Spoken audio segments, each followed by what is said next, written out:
हरि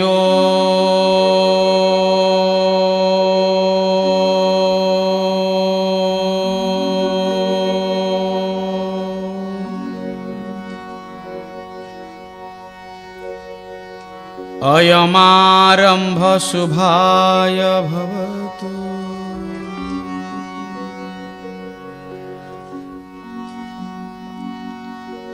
ओं नमो भगवते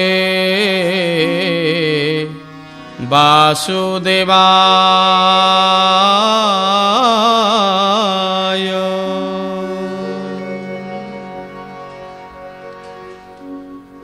ओं नमो भगवते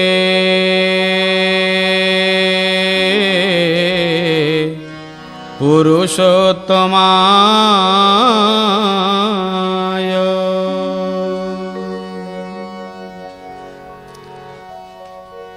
राधा मुग्ध मुखारविंद मधुप त्रैलोक्यमौळि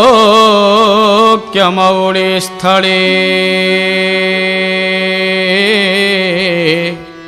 नेपथ्य चेत नीलरत्नमवनी